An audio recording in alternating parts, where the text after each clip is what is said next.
छिंदवाड़ा के अमरवाड़ा में खिला कमल उपचुनाव में 352 वोटों से कमलेश वहा की जीत। बीजेपी ने कहा विकास और सुशासन पर लगी जनता की मुहर।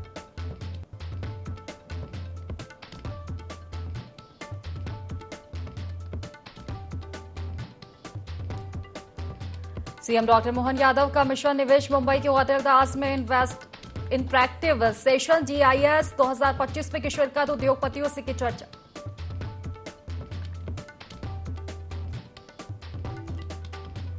अयोध्या दौरे पर साय कैबिनेट, सीएम विष्णुदेव साय ने मंत्रियों सहित किए रामलला के दर्शन। शाम 5 बजे तक भगवान राम की शरण में रहेगा छत्तीसगढ़ कैबिनेट।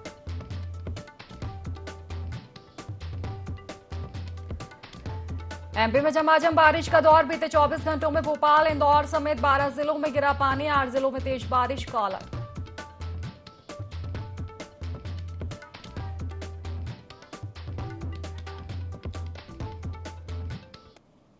नमस्कार, IND 24 देख रहे हैं आप और मैं हूं आपके साथ खुशी व्यास। तो देखिए, आखिरकार कमलनाथ छिंदवाड़ा में एक और बाजी हार गए। जी हां, अमरवाड़ा के उपचुनाव में कांग्रेस की हार हुई है। बीजेपी ने यह सीट अपने कब्जे में आखिर ले ही लिया। अमरवाड़ा का उपचुनाव यूं तो बीजेपी और कांग्रेस के बीच था, लेकिन इसमें सबसे ज्यादा प्रतिष्ठा कमलनाथ की लगी हुई थी, क्योंकि छिंदवाड़ा कमलनाथ का गढ़ माना जाता है। लोकसभा चुनाव में जिस तरह के नतीजे रहे थे, पूरी नजर टिकी हुई थी अमरवाड़ा उपचुनाव पे, क्योंकि मध्य प्रदेश की राजनीति में छिंदवाड़ा का मतलब ही कमलनाथ है। छिंदवाड़ा लोकसभा सीट पर 40 साल से कांग्रेस का कब्जा है, तो विधानसभा में भी हमेशा कांग्रेस ही यहां पर हावी रही है। आपको बता दें कि पिछले 2 विधानसभा चुनाव में कांग्रेस ने 7 की 7 सीट यहां से जीती है।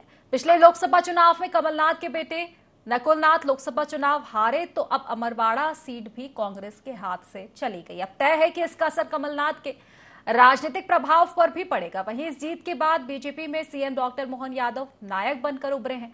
अमरवाड़ा उपचुनाव की पूरी कमान सीएम डॉक्टर मोहन यादव ने अपने हाथ में रखी थी। उन्होंने यहां ताबड़तोड़ सभाएं की, कई बार कैंप कर चुनावी समीकरण बनाए। प्रदेश अध्यक्ष VD शर्मा, दिग्गजों की पूरी एक टीम पूरे समय यहां काम करती नजर आई थी। अब इस उपचुनाव में जीत के बाद भाजपा को जहां अपने डबल इंजन के विकास के एजेंडे को आगे बढ़ाने का मौका मिल गया है, तो वहीं कांग्रेस को एक बार फिर मंथन करना होगा कि आखिर हार पे हार क्यों हो रही है। हार पर हार से बाहर आखिर कांग्रेस क्यों नहीं आ पा रही है, क्योंकि विधानसभा चुनाव के नतीजे आए, फिर लोकसभा चुनाव के नतीजे आए। विधानसभा के बाद कांग्रेस को निराशा मिली थी, हार पर मंथन हुआ था और कहीं ना कहीं कोशिश थी कि लोकसभा में ये जो समीकरण है, ये जो चीजें हैं, वो कुछ हद तक सही हो पाएगी, लेकिन नहीं। जो रिजल्ट रहे 2019 के मुकाबले इस बार काफी खराब रहे हैं कांग्रेस के लिए लोकसभा की। और अब उपचुनाव पर पूरी निगाहें टिकी हुई थी, दावे वादे थे। देखा जाए तो तीसरी पार्टी भी यहां पर एक्टिव थी, लेकिन जो नतीजे आए हैं कहीं ना कहीं निश्चित तौर पर कांग्रेस के लिए एक बार फिर निराशाजनक है। तो आज इसी मुद्दे को लेकर हम चर्चा करेंगे। चर्चा की शुरुआत करते हैं, उससे पहले खास मेहमान हमारे साथ जुड़ चुके हैं। सबसे पहले मैं आपको उनसे परिचय करवा देती हूँ। प्रियंका दुबे जी हमारे साथ मीडिया पैनलिस्ट भाजपा से जुड़ चुकी है। कांग्रेस से हमारे साथ समर सिंह जी जुड़ चुके हैं। संदीप पौराणिक जी हमारे साथ वरिष्ठ पत्रकार जुड़ चुके हैं। आप तीनों ही मेहमानों का बहुत बहुत स्वागत है। तो समर जी, सबसे पहले आप ही के पास आना चाहूंगी। देखिए, दावे वादे खूब किए जा रहे थे, जैसे जैसे काउंटिंग शुरू हो रही थी हमने देखा था कि 15वें राउंड तक जिस तरह से आगे नजर आ रहे थे धीरेन्द्र शाह, और दावे कांग्रेस के इसी के साथ कि जीत हमारी होगी, लेकिन कहां कमी रह गई, क्योंकि विधानसभा हुआ, लोकसभा चुनाव हुआ, इस बार तो पूरी बाजी आप कह रहे थे कि हमारे हाथ में है, जनता हम पर भरोसा करेगी, फिर चूक कहां रह गई? देखिए, चूक वाली कोई बात नहीं है यहाँ पर। अगर आप चुनाव को देखें और परिणाम के दिवस को ही, आज के दिन को ही आप देख लें, तो जोर तो कांग्रेस पार्टी ने बीजेपी को करवा दिया। 10 साल सत्ता में प्रदेश में है, 20 साल से प्रदेश में है, उसके बाद में भी आज अगर ये हालत इनकी है कि ये मात्र कुछ हजार 2-3 हजार वोटों से जीत रहे हैं, तो इसका मतलब ये है कि चुनाव भले जीत गए, लेकिन जनता का जो दिल है वो नहीं जीत पाए। अगर इन्होंने उस प्रकार से काम किया होता उस जगह के लिए, तो शायद आज की तस्वीर अलग होती, ये हजारों वोट से जीतते। तो ये बात अलग है। और जहां तक की बात है, आप चुनाव के अंदर हमने जिस प्रकार से देखा कि कांग्रेस ने एक होकर चुनाव को लड़ा, तो ये ना तो हमारा कांग्रेस पार्टी का आखिरी चुनाव है, ऐसा तो है नहीं। 60 साल तो बीजेपी को लग गए सत्ता में आने में, तो ऐसा नहीं है। और एक बहुत प्रचलित सी बात है ये राजनीति के अंदर कि जो पार्टी सत्ता में होती है तो उपचुनाव के दौरान उस पर जनता ज्यादा भरोसा करती है। और यहाँ पर देखा जाए तो प्रदेश में भी इनकी सरकार है और देश में भी इनकी सरकार है। तो जो एक मैंडेट होता है, एक जो वोटर होता है उसका एक खुद का जो विचार के हिसाब से वो ये मान सकता है कि अगर हम इनको वोट करेंगे तो यहाँ पर विकास हो सकता है, ये करें। तो ये कुछ चीजें रहती हैं। और दूसरी बात है कि सत्ता में बनी हुई पार्टी जो रहती है उसके पास में सारी चीजें होती है, सारी मशीनरीज होती हैं, सब कुछ होती है। अभी भी हम जब दूसरी बार रिकाउंटिंग की बात कर रहे थे तो उसको सिरे से खारिज कर दिया गया, जबकि इसमें अगर लोकतांत्रिक कोई कार्य हो रहा है तो उसके अंदर पूरा मौका सामने वाली पार्टी को मिलना चाहिए। तो हम इस हार को स्वीकार तो वैसे करते हैं, लेकिन ये कहना कि हम बहुत दावे कर रहे थे, तो देखिए दावे जो हमने करे उस पर हम खरे उतरे और हमने जिस प्रकार से चुनाव लड़ा, हम एक कार्यकर्ता से लेके हमारे सभी जो नेता हैं इससे बहुत आशान्वित और खुश हैं। आने वाले समय में धीरे धीरे हो सकता है हम देश की और प्रदेश की हालत को बदलते हुए हम लोग यहाँ पर देखेंगे। ठीक है प्रियंका जी, ठीक है, जीत आपको मिल गई है, खुशी बहुत हो रही होगी आज, लेकिन कहीं ना कहीं विपक्ष का अभी भी कहना है कि अपनी जीत पर इतना गुरूर मत कर गालिब। तुम्हारी जीत से ज्यादा चर्चाएं हमारी हार की है, क्योंकि लोकसभा चुनाव में भी विपक्ष का यही कहना था कि आप 400 पार नहीं कर पाए, जो कि आपका लक्ष्य था। ठीक है, जीत मिली है यहाँ पर कमलेश शाह को, लेकिन मार्जिन अगर देख ले, जीत की लीड अगर देख ले, तो 3000 के आसपास ही रही है। कहीं ना कहीं मशक्कतें तो करनी पड़ी है। नमस्कार और जीत की सभी को बहुत बहुत शुभकामनाएं, खासकर हमारे समर भाई को। इसके पहले भी हम लोग अभी थोड़ी देर पहले भी एक डिबेट में थे, तभी मैंने कहा था कि आप देखते जाइएगा सुशासन की जीत होगी, जनसंपर्क की, जनसंवाद की, जो जनता के बीच में भारतीय जनता पार्टी का बूथ अध्यक्ष, बूथ के कार्यकर्ता जो उपस्थित रहते हैं, जब वो मेहनत करते हैं तो निश्चित तौर पे भी विजयश्री प्राप्त होती है। जनहितैषी योजनाएं जो लागू की गई, ये बात सही है कि अगर जनता तक अगर उन्हें नहीं पहुंचाया जाएगा तो जीतना मुश्किल होता है, लेकिन जब वो पहुंचती हैं जनता उससे लाभान्वित होती है। और आज जनता भ्रमित नहीं होती है, चाहे फिर वो कोई भी दलगत पार्टी हो, अगर वो मौके पर उपस्थित नहीं है, लोगों का जनसंपर्क अगर नहीं बना हुआ है, वो उनके लिए खड़े नहीं है, तो जनप्रतिनिधियों को नकारने में भी आज जनता पीछे नहीं हटती है। परंतु इन लोगों के साथ में हमेशा एक चूक हुई, मैं हमेशा कहती थी, इन्होंने अभी भी कहा, बार बार कहते हैं कि अनुसूचित जनजाति या आदिवासी बहुल्य जो है वो हमारा वोट बैंक है। वोट बैंक किसी का नहीं होता, जो उनके हितैषी होते हैं, जो उनका भला सोचते हैं, व्यक्ति उसको वोट देता है। ये पहले भी सिद्ध हो गया था जब जीजीबी में अपना कैंडिडेट उतारा था और इन्होंने उनका समर्थन मांगा था, परंतु उन्होंने मना कर दिया था, तब भी ये बात सिद्ध हुई थी। और आज जब जनता ने उन्हें स्वीकार किया है, कमलेश शाह जी को पुनः अपना आशीर्वाद दिया है, तो जनता जानती है कि उन्होंने किस मजबूरी वर्ष में भारतीय जनता पार्टी को ज्वाइन किया था, क्योंकि वो जानते थे कि कांग्रेस में उनकी सुनवाई नहीं हो रही है और आगे भी उनको अपना काम करने का मौका नहीं मिलेगा। और जिस तरीके से कमलनाथ जी ने नकुलनाथ जी को अपनी कुर्सी सौंपी, जनता पूरी तरह से समझ गई कि जो आप लोग कहते हैं कि गढ़ या किला, ये किले का तंत्र नहीं है, अब ये लोकतंत्र है। तो जनता अब इससे ऊपर हटना चाहती है, इससे अलग हटना चाहती है और अपने हितैषी को अपना मतदान देती है। और आज जनादेश जो आया है उसका मैं सम्मान करती हूँ। मैं पुनः ये कहूंगी कि लोकतांत्रिक व्यवस्था में विपक्ष का मजबूत होना बहुत आवश्यक होता है, लेकिन जिस तरीके से जीतू पटवारी जी ने अपने वरिष्ठ नेताओं की बातों को नकारा, लक्ष्मण सिंह जी की सलाह हो, चाहे अजय सिंह जी की सलाह हो या कमलनाथ जी की सलाह हो या दिग्विजय सिंह जी की सलाह हो, इनको नकारना उनको हर जगह पे भारी पड़ा। और कई बार इसी के कारण जो पलायन भी हुआ नेताओं का, जो वरिष्ठ, जिसमें सुरेश पचौरी जैसे नेताओं ने तक अपना जो पार्टी का साथ छोड़ दिया, रामनिवास रावत जी जैसे ने पार्टी का साथ छोड़ दिया।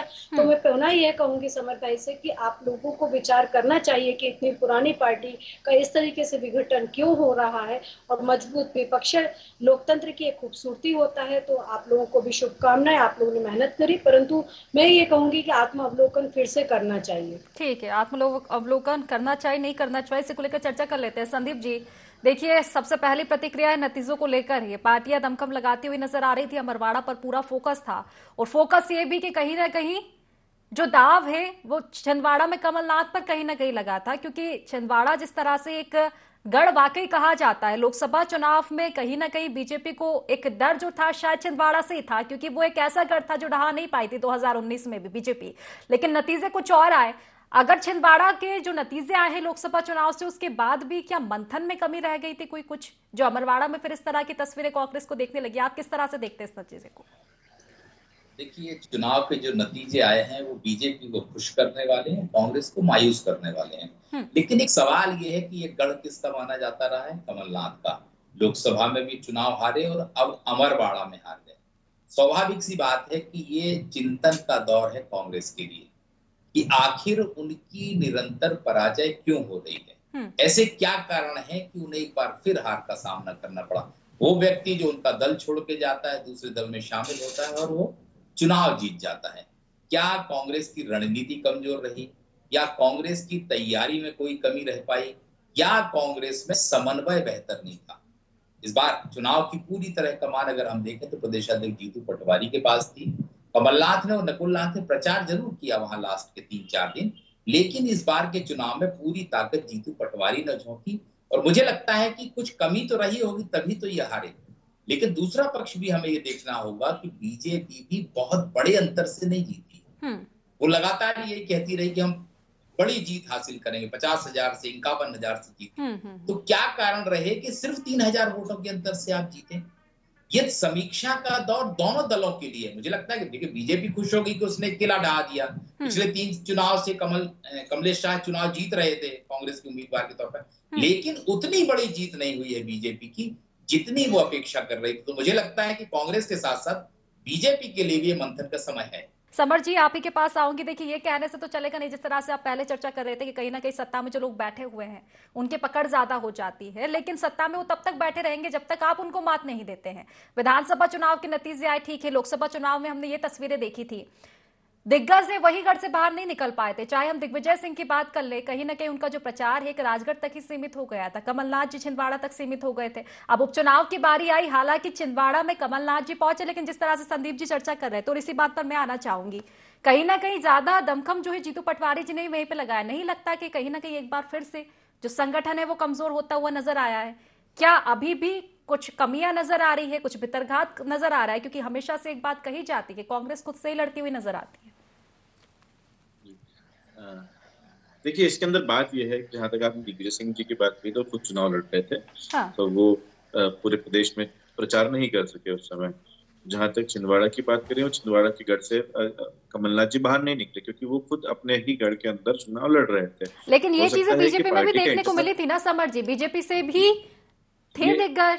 पूर्व सीएम शिवराज सिंह जी की बात कर ले, उन्होंने प्रचार किया है हर जगह। वीडी शर्मा जी की बात कर ले, हर जगह उनका प्रचार हुआ है। तो ये जो एक संगठन में मजबूती है, ये बीजेपी में दिख रही है, कांग्रेस में आखिर क्यों नहीं दिख पाई? देखिए, बीजेपी की स्ट्रेटेजी चुनाव लड़ती है वो हमें नहीं पता है, लेकिन जो हमने स्ट्रेटेजी बनाई, जहां पर दिग्विजय सिंह की जी की बात बता दूं मैं आपको, तो उन्होंने कहा कि देखिए, मैं राजगढ़ में चुनाव लड़ रहा हूँ, किसी भी कार्यकर्ता को राजगढ़ आने की आवश्यकता नहीं है, मैं यहाँ पर बहुत सक्षम हूँ, मैं अपने साथ चुनाव लड़ सकता हूँ। तो जिस प्रकार से उन्होंने खुद ने मना कर दिया कि मैं कहीं नहीं, मेरे यहाँ पर किसी को प्रचार करने आने की आवश्यकता नहीं है। उन्होंने कार्यकर्ताओं के लिए बात की, नेताओं के लिए बात की। तो देखिए, ये पार्टी की स्ट्रेटेजी होती है। और जहां तक की बात है, हम ये चुनाव हार रहे हैं, लोकसभा चुनाव के अंदर 29 सीटें हारे हैं, उस बात को हम मानते हैं।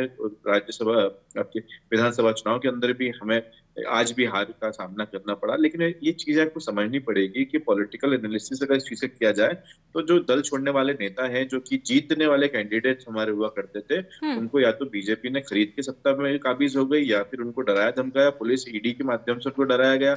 आप कमलेश शाह जी की ही बात कर लीजिए, तो इनकी जो धर्मपत्नी है, इनके खिलाफ कोई मामला खुलने वाला था, इस कारण से ये बीजेपी में चले गए। तो ये एक कारण है दल बदलने वाले हमारे नेताओं का, क्योंकि हम उनको संरक्षण नहीं दे सकते हैं। क्योंकि अभी फिलहाल में अगर देखा जाए तो केंद्र में और राज्य में सरकार जो है वो बीजेपी की है। तो कोई भी व्यक्ति, हर व्यक्ति ऐसा नहीं होता है कि जो जेल जाने अपनी पार्टी के लिए या देश के लिए जेल जाना चाहे। दूसरी बात ये कि जो सत्तारूढ़ पार्टी होती है उसके पास में कार्यकर्ता ज्यादा होते हैं। आप इस बात को आप देखिए कि जब बीजेपी पहली बार चुनाव लड़ी थी तो उनके पास पूरे बूथों पे बैठने की, मतलब बूथ खाली जाते थे। इनकी वही समस्या जो है 20 साल बाद आज मध्य प्रदेश में हो सकता है कांग्रेस की भी है। तीसरी बात मैं कह रहा था कि जो पार्टी जो है वो उपचुनाव के दौरान अगर वो सत्ता में काबिज है प्रदेश के अंदर, तो ये वहां का जो मतदाता है उस बात को समझता है कि they are in capacity to deliver their promises. उनको लगता है कि उन्होंने जो प्रॉमिस करेंगे डिलीवर कर सकते हैं। तो एक कारण ये भी हो सकता है। दूसरी बात ये हो सकती है कि जो पार्टी सत्ता में होती है उसके लिए वहां की मशीनरी से लेके वहां के जितने भी नौकरशाह लोग हैं, सब उनके लिए काम, देखिए एक अगर चाहे ना, इसको खुल के तो नहीं बोलना चाहिए, लेकिन हाँ, एक दबाव जरूर होता है। तो ये कारण है। और जहां तक बात कर रहे हैं पार्टी की इंटरनल, तो मैं पार्टी से काफी लंबे समय से जुड़ा हुआ हूँ और हम डेली बेसिस पे इन सब चीजों को मॉनिटर करते हैं। पार्टी धीरे धीरे देश में और प्रदेश में मजबूत हो रही है। ये बात अलग है कि हम चुनाव जीत नहीं पा रहे, लेकिन आज का अगर परिणाम देखिए तो वो आपने जिस प्रकार से शुरुआती लाइन में कहा था कि आपकी जीत ज्यादा जो चर्चा है वो हमारी हार की है, तो ऐसी बात नहीं है। आखिरी चुनाव नहीं है, मैं फिर से इस बात को दोहरा लेकिन रहा हार से हूँ। संतुष्टि आने कहीं वाले ना कहीं समय गलत हो जाएगा। ठीक है समर जी, ठीक है, प्रियंका जी से प्रतिक्रिया लूंगी, उसके पास लौटूंगी। प्रियंका जी ठीक है, आप जीत गए, लेकिन आरोप अभी भी आप पर है, प्रेशर पॉलिटिक्स की है आपने। शायद ये बात मुझे बोलने में भी बड़ा खेद हो रहा है कि हमारे भाई जो कि काफी पढ़े लिखे समझदार नजर आ रहे हैं, किसी की पत्नी के ऊपर बिना आधार के आरोप लगाना, वो भी एक ऐसे सार्वजनिक मंच पे। अगर मैं अभी इनसे कहूं कि उनके खिलाफ आप सबूत दीजिए जो बात आप कह रहे हैं, तो क्या ये दे पाएंगे? राजनीति में जो महिला जुड़ी हुई नहीं है, आप इस तरीके से सार्वजनिक मंच पे उसका अपमान कर रहे हैं, क्या ये उचित है? आपके पार्टी के अंतर्गत कार्य करने वाले कमलेश शाह जी थे, ठीक है, उन्होंने पार्टी छोड़ी, पार्टी बात अलग है, इसको महिला पुरुष के अंदर न करें। देखिए क्या होता है कि जो चीजें प्लेटफॉर्म पे उभर आ रही हैं उनके खिलाफ एक आरोप लगा हुआ है और उन्होंने भारतीय जनता पार्टी ज्वाइन कर लिया। उसके बाद उन्होंने उपचुनाव को भी फेस किया और जनता ने उन्हें आशीर्वाद दिया। परंतु आज आप एक सार्वजनिक मंच पे ये कह रहे हैं कि उनकी पत्नी का कोई प्रकरण उजागर करना या उसके दबाव में लेकर के हमने उन्हें अपनी पार्टी में शामिल कर लिया, ये सरासर महिला का अपमान है। इसके ऊपर समर भाई को खेद प्रकट करना चाहिए, पहली बात। दूसरी बात, दबाव की राजनीति की आप बात कर रहे हैं, आप लोग यही करते रहे हैं। हाँ। क्या लोकतंत्र की हत्या, जो संविधान की हत्या दिवस हमने जो घोषित किया, वो आज बिल्कुल सत्य लग रहा है? क्योंकि जिस तरीके से आप दोषारोपण कर रहे हैं, ये सिद्ध करता है कि जैसी आपकी दृष्टि है, आपके लिए पूरी सृष्टि वैसी ही हो गई है, पूरा समाज आपको वैसे ही नजर आ रहा है जैसे आप लोगों ने उस समय गलत तरीके से प्रशासन को इस्तेमाल किया था आपातकाल के समय, जिस तरीके से आपने मीडिया का गला घोंटा था, जिस तरीके से आप लोगों ने तानाशाही लोकतंत्र के हत्या करके उस समय आपातकाल लगा करके करी थी। तो मैं समझ सकती हूँ कि आप लोग ऐसे आरोप क्यों लगाते, क्योंकि आप लोग यही करते आए हैं, यही आपकी चाल रही, यही आपका चरित्र रहा। देखिए आरोप लगाने से तो बात बनेगी नहीं, क्योंकि 3 चुनाव हो चुके हैं, विधानसभा, लोकसभा और उपचुनाव भी हो चुके हैं। ठीक है, अगर बीजेपी प्रेशर पॉलिटिक्स करती है, मान लिया जाए आप जिस तरह से आरोप लगा रहे हैं, तो कहीं ना कहीं सामंजस्य पार्टी में होना चाहिए ना। वो सामंजस्य क्यों नहीं दिख पाता है कांग्रेस में? किस प्रकार के सामंजस्य की बात कर रहे हैं? क्या अभी हम देखिए, किसी जैसे कि व्यक्ति को छिंदवाड़ागढ़ माना जाता था कमलनाथ जी का, अगर अमरवाड़ा में उपचुनाव थे तो जिस तरह से प्रचार जीतू पटवारी जी का दिखा था, उतना दिख नहीं पाया था कमलनाथ जी का। कहीं ये तो कभी नहीं रहेगी। मैं प्रवक्ता मैडम के सवालों का जवाब सिलसिलेवार दूंगा। जैसे इन्होंने कहा कि हमने इमरजेंसी लगाई, तो हमने उसके ऊपर सार्वजनिक मंच पे कई बार हमने माफी मांग चुके हैं। ठीक है, जहाँ तक बात आपकी है कि हम आप पे झूठे आरोप लगा रहे हैं, तो आप बताइए कि इंदौर में जब चुनाव हुआ था तो अक्षय कांति पर 20 साल पुराने मुकदमे के अंदर धाराएं बढ़ाने की क्या आवश्यकता थी? उनके कॉलेजों की अनियमितताओं को बताने को टारगेट करने की क्या आवश्यकता थी? सूरत के अंदर आपने एक प्रत्याशी को इन समय के ऊपर विड्रॉ करवा लिया, उसकी क्या आवश्यकता थी? चंडीगढ़ के अंदर जब चुनाव हुए तो आपने एक मेयर के चुनाव के अंदर वो 8 वोट को खारिज करने की क्या आवश्यकता थी? लेकिन समर जी देखिए, एक मिनट में आपको रोकूंगी। देखिए जिस तरह से, ठीक है, अगर जो लोग कांग्रेस से बीजेपी में आए हैं, उन्होंने खुद भी तो कहा है ना कि हमें हमारी बातों को नहीं माना जा रहा था, हमारा कोई मान सम्मान नहीं था पार्टी में, इस तरह की कई तरह की बयानबाजी आई है। वो ये नहीं बोल सकते ना कि अमित शाह जी ने मुझे डराया धमकाया और मेरे जो है कारोबार को बंद करने की धमकी दी या मेरी परिवार वालों को जेल में डालने की धमकी दी। ये कौन बोल सकता है? कल से आप भी जाएंगे या कोई भी जाता है तो शायद वो ये नहीं बोल पाएगा, उनको उनकी वाहवाही करनी पड़ेगी।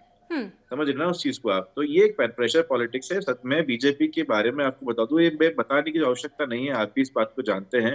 ठीक है, वो पूरा भारत इस बात को जानता है कि बीजेपी के जो मेन मोटिव है वो सिर्फ सत्ता में बना रहना है, साम दाम दंड भेद करके, खरीद कर, बेच कर, आप पुलिस भेजकर आपको सिर्फ सत्ता में, आपको सिर्फ सत्ता सुख चाहिए। आपको आम आदमी की परेशानियों से कोई लेना देना नहीं है। आपने विकास की अगर बात करें तो विकास के अंदर भी आपकी जो जितना ही मॉडल है वो सिर्फ चलिए ठीक है, प्रियंका जी से प्रतिक्रिया लूंगी, उससे पहले संदीप जी से एक चर्चा कर लेते हैं। संदीप जी देखिए, जिस तरह की बातें की जा रही, लगता है आपको कहीं ना कहीं दल बदल एक बड़ा मुद्दा बन सकता है, एक बड़ा फर्क पड़ता है? क्योंकि जिस तरह से हमने ये चीजें देखी है, अमरवाड़ा सीट खाली हुई थी कमलेश शाह के बीजेपी में आने के बाद। बीजेपी ने उन्हीं को प्रत्याशी बनाया फिर से और एक बार फिर उनको जीत मिली है। जिस तरह से आरोप है कांग्रेस के प्रेशर पॉलिटिक्स बीजेपी करती है, लेकिन कहीं ना कहीं नहीं लगता आपको किस तरह के दल बदल से कमजोर पार्टी होती है और फिर भी जो लोग बचे उन्हीं में सामंजस्य की कमी नजर आ रही है? देखिए, दल बदल से पार्टी कमजोर होती है, इसमें कोई दो मत नहीं है। लेकिन जो लोग दल बदल करते हैं, मैं प्रेशर पॉलिटिक्स को ज्यादा उचित नहीं मानता कि हर दल बदल प्रेशर पॉलिटिक्स से होता है।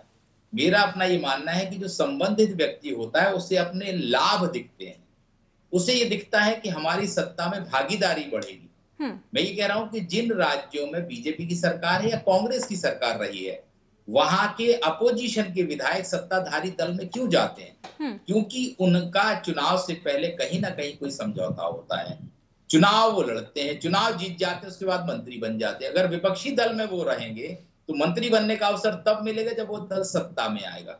तो मुझे लगता है कि व्यक्ति के खुद के स्वार्थ होते हैं, सत्ता पाने की लोलुपता होती है, लिहाजा वो दल बदल करता है। कोई भी राजनीतिक दल का, देखिए आप एक चीज को और समझना होगा, कोई भी व्यक्ति राजनीति में कहता जरूर है सेवा के लिए आया है, लेकिन वो राजनीति में पावर हासिल करने, हैसियत बनाने के लिए आया है। जनसेवा तो एक शब्द हो गया कि हम जनता की सेवा के लिए आए। भैया, जनता की सेवा के लिए बहुत से रास्ते हैं। सत्ता में पहुंचकर मंत्री पद पाकर ही आप अपने और जनता के हित साध सकते हैं। लिहाजा राजनीतिक दल के, विपक्षी दल के लोग इसी परंपरा की, इसी कोशिश के चलते दल बदलते और सत्ता का हिस्सा बनना चाहते हैं। ठीक है, प्रतिक्रिया ले लेती हूँ प्रियंका जी से। प्रियंका जी, देखिए दल बदल का दौर, प्रेशर पॉलिटिक्स, हालांकि तमाम विषय है, लेकिन क्योंकि समय सीमा की कमी है इसलिए मुद्दे पे मैं बात करूंगी। जिस तरह से नतीजे आए हैं, ठीक है खुश आप हैं, लेकिन इतने खुश करने वाले नहीं है। जिस तरह की एक बड़ी जीत की बात कर रही थी बीजेपी, नतीजे आए हैं 3000 के आसपास लीड रही है आपकी। मंथन की तो आपको भी कहीं ना कहीं जरूरत है, कहीं ओवर कॉन्फिडेंस एक बार फिर नजर नहीं आया? भारतीय जनता पार्टी की विशेषता है कि वो कभी भी समीक्षा बैठक हमेशा करती है, चाहे वो संगठनात्मक से कभी कोई अभियान आते हैं उनकी भी समीक्षा होती है, चुनाव आए हैं उनकी भी समीक्षा बैठक हुई है। और निश्चित तौर पे अगर अमरवाड़ा एक भले उपचुनाव रहे हैं, लेकिन इनकी भी समीक्षा होगी, ये तय है। भारतीय जनता पार्टी की संगठन पद्धति ही समीक्षा करने की रहती है। पहले योजना बैठक होती है, उसके बाद क्रियान्वयन होता है और समीक्षा होता है, ये तय है। लेकिन जिस तरीके से अभी भाई साहब ने कहा कि दबाव की राजनीति, तो अक्षय कांति बम जी के ऊपर मैं आपको बता दूं, आप फिर मैं वो कहेंगी कि पढ़ करके बैठना चाहिए। जिस हिसाब से चार्जशीट दायर होती है, कोर्ट का निर्णय है, वो न्यायालयीय प्रकरण है। न्यायालयीय प्रकरण सरकार से अलग होते हैं, उसके ऊपर कोई कमेंट करना भी न्यायालय की अवमानना के अंतर्गत आता है, जो आप लोग करते चले आ रहे हैं। थोड़ा तो किसी भी संस्था के प्रति सम्मान दर्शाइए। आप लोगों को इलेक्शन कमीशन पे शक हो जाता है, आपको न्यायालय पे शक हो जाता है, आपको ईवीएम पे शक हो जाता है। जब आप हारते हैं तो ईवीएम गलत हो जाती है, जब आप जीतते हैं 99 सीट लाते हैं 543 में से, तब भी आपको उस समय ईवीएम बिल्कुल सही लगने लग जाती है। तो थोड़ा सा विश्वास बना के रखिए और इसी विश्वास के साथ आगे बढ़ेंगे। समर जी से उसके बाद चर्चा को समाप्त करूंगी। समर जी, देखिए इसी बात पर आऊंगी। बार बार इस तरह के स्वतंत्र एजेंसियों पर आरोप लगाए या फिर आप बीजेपी की नीति पर आरोप लगाए, तो इससे तो बात बनेगी नहीं, क्योंकि अब चुनाव हो चुके हैं। जिस तरह से मैं कह रही हूँ, हाल ही में 3 चुनाव निकले, तीनों चुनाव में जो नतीजे रहे कहीं ना कहीं कांग्रेस के, क्या लगता है क्या सीख अब इस उपचुनाव के नतीजे से ली जाएगी? क्योंकि आगे भी उपचुनाव तो है, क्या कुछ सीख ले पाएंगे? लगता है कि मंथन की जरूरत है, किस तरह से अब आगे की रणनीति? अब हमें मंथन की आवश्यकता ये है कि हम तो अपनी तरफ से अच्छा परफॉर्म कर रहे हैं, लेकिन हमारे सामने जो ताकत है वो इतनी झूठी और इतनी फरेबी ताकत है कि ये सत्ता पाने के लिए ईवीएम की आप छोटी सी बात कर रहे हैं। ईवीएम तो है ही एक विषय जिसके अंदर ट्विटर के जो मुखिया है एलन मस्क, उन्होंने लिख दिया किसी भी देश के अंदर ट्विटर आपके ईवीएम से चुनाव नहीं होना चाहिए, यहाँ ईवीएम को नकारा नहीं जा सकता। और ईवीएम इसकी पहले बीजेपी, लेकिन समर जी, क्या विपक्ष इतना मजबूत दिख पा रहा है? क्या इतनी एकजुटता, इतना सामंजस्य आगे दिख पाएगा? विपक्ष जी बिल्कुल सही बात है आपकी, विपक्ष को और मजबूत होना होगा। हम सोच रहे थे कि हम एक लोकतांत्रिक पार्टी से चुनाव लड़ रहे हैं, हमको अब सोचना होगा कि हम एक ऐसी पार्टी से चुनाव लड़ रहे हैं जो कि चुनाव जीतने के लिए किसी भी हद तक गिर सकती है और उसके लिए हमको तैयार होना होगा। रिजल्ट के बाद क्या अभी भी स्वतंत्र एजेंसियों पर शक? देखिए, जहां तक चुनाव आयोग की बात है, चुनाव अगर लोकसभा चुनाव के अंदर देखा जाए तो कितनी जो शिकायतें पेंडिंग हैं, अभी भी आप उसको देख सकते हैं जहां तक की बात है, चुनाव आयोग के मुखियाओं का अगर चयन करना हो तो कैसे हुआ है वो भी आप जानते हैं। चुनाव आयोग कर कोई रहा था और जो है उस पे जुर्माना किसी और पे लगा रही थी, तो पूरे चुनाव, बिल्कुल सही बात है। ये जो भी पार्टी सत्ता में होती है वो इन सब चीजों का दुरुपयोग करती है। आज के समय में हमने इस चीज को देखा है, जहाँ पर बीजेपी है उसने चुनाव आयोग को भी क्योंकि समय सीमा की कल कमी है, 10 सेकंड में अपना जवाब दे दीजिए प्रियंका जी, उसके बाद चर्चा को समाप्त करूंगी। भाई साहब ने स्वीकार कर लिया कि जो सत्ता में होती है वो उसका दुरुपयोग करती है। इसका मतलब इतने साल तक जो कांग्रेस काबिज रही, इन्होंने दुरुपयोग किया था। धन्यवाद समर भाई साहब, यही स्वीकार कराना था। चलिए, क्योंकि समय सीमा की कमी है, मशीनरी के दुरुपयोग पे हम सवाल नहीं उठा सकते, लेकिन उठा सकते हैं तो पार्टियों को मंथन की ओर दोनों को बढ़ना चाहिए।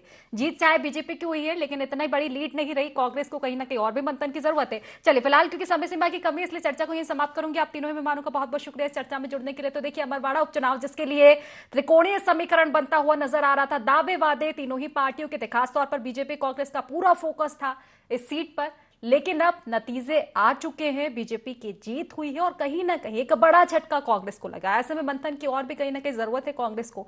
तो फिलहाल इस डिबेट में बस इतना ही। आप बने रहिए IND 24 के साथ। नमस्कार।